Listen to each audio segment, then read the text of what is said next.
வணக்கம். மந்த்ரா டிவி அன்பர்களுக்கு என் அன்பான வணக்கம்.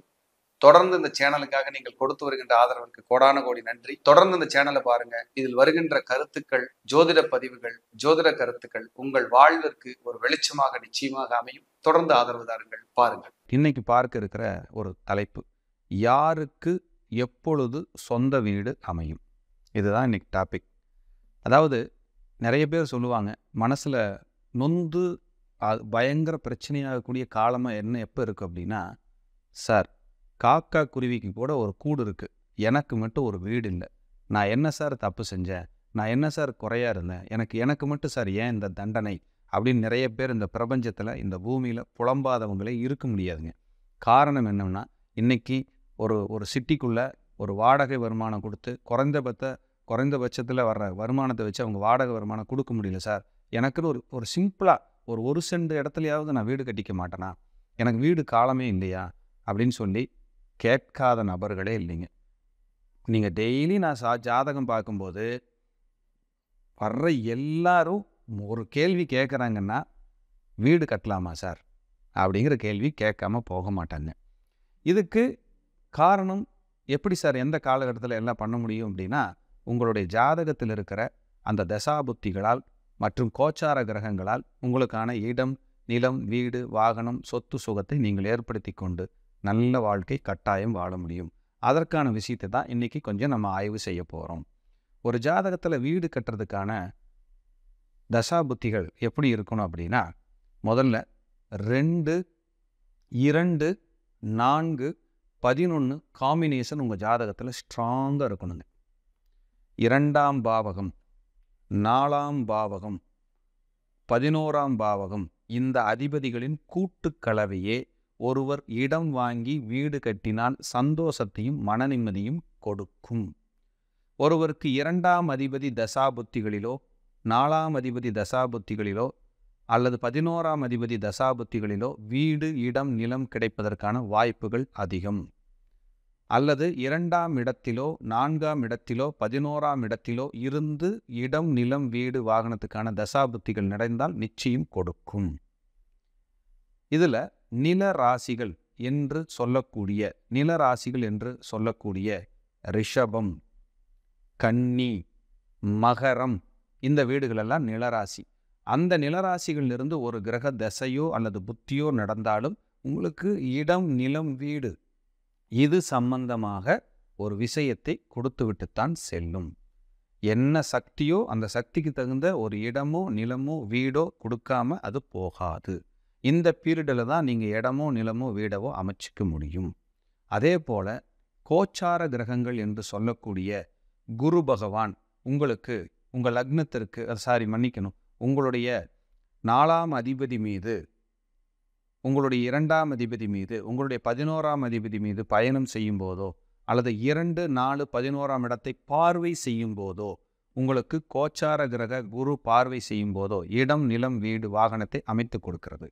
ஆனால் இந்த கோச்சாரத்தில் வர பார்வைகள் என்பது 30-40% பயன்படும். உங்கள் தசாபுத்தி சம்மதிச்சா தான் நீங்கள் இடமோ, நிலமோ, வீடோ வாங்க முடியும் அப்படின்றது மிக மிக முக்கியமான காரணம்.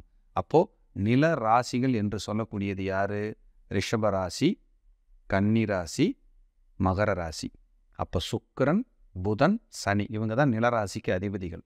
இவங்க சேர்க்கை எங்காவது இருந்தால், சனியோ, சுக்கிரனோ, புதனோ 3 பேர் ஒன்று சேர்ந்தாலோ இல்லை ரெண்டு பேர்த்தில் யாராவது சேர்ந்திருந்தாலோ அல்லது ஒருவருக்கொருவர் பார்த்து கொண்டாலோ எப்படியாவது இந்த பூமியில் ஒரு இடம், நிலம், வீடு வாங்கியே தீர்வீர்கள்.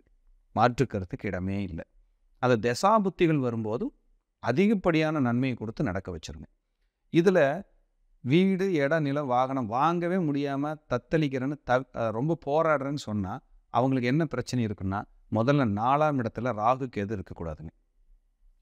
4ஆம் அதிபதி மீது ராகு கேது இருக்கக்கூடாது.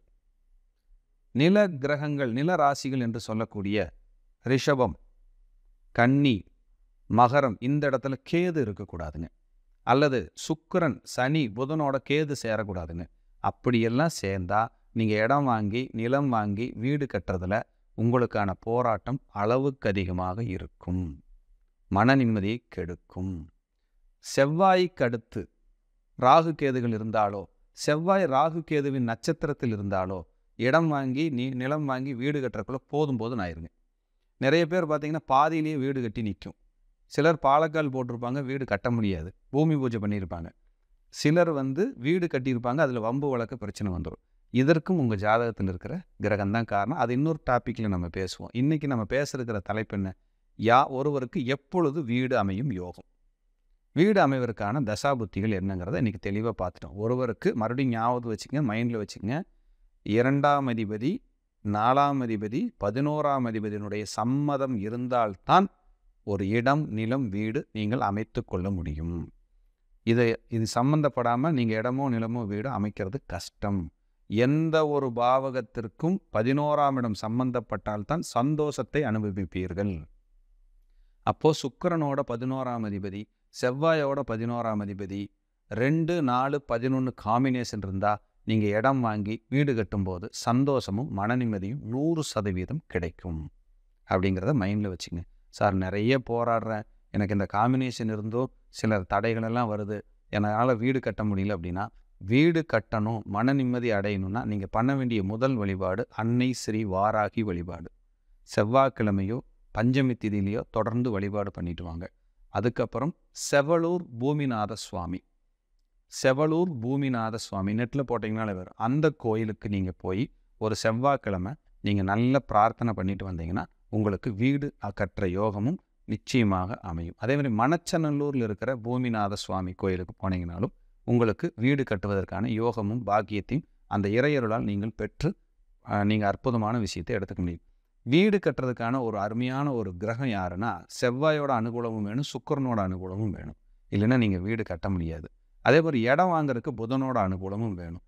அதுக்காக நீங்கள் பிரத்யேகமாக யாரையெல்லாம் வழிபடலான்னா, முருகப்பெருமானுடைய வழிபாடு மற்றும் பெருமாளுடைய வழிபாடை நீங்கள் எடுத்துக்கும் போது நிலம் வாங்குற விஷயம், வீடு கட்டுற விஷயத்தில் பெரிய போராட்டங்கள், ஸ்ட்ரகிள் இருந்தாலும் அதெல்லாம் தீர்ந்து உங்களால் செய்ய முடியும். இது பொதுப்படையான பலன்கள், பொதுப்படையான பரிகாரங்கள். உங்கள் ஜாதகத்தில் எப்படி இருக்குன்னு நீங்கள் பார்த்துக்கிறது ரொம்ப நல்லது. இதே போல் எல்லோருக்கும் இந்த வீட்டு கனவு கஷ்டங்கள் உங்களுக்கு இருந்தால் எல்லா தடையும் நிவர்த்தியாகி நல்ல வாழ்க்கை வாழ நான் வணங்குகின்ற அன்னை வாராகி மற்றும் காஞ்சி மகா பெரியவரை வணங்கி மீண்டும் ஒரு நல்ல பதிவிலே சந்திக்கிறேன்.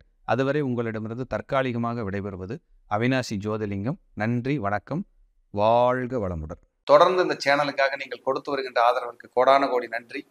தொடர்ந்து இந்த சேனலை பாருங்க. இதில் வருகின்ற கருத்துக்கள், ஜோதிட பதிவுகள், ஜோதிட கருத்துக்கள் உங்கள் வாழ்விற்கு ஒரு வெளிச்சமாக நிச்சயமாக அமையும். தொடர்ந்து ஆதரவு தாருங்கள், பாருங்கள்.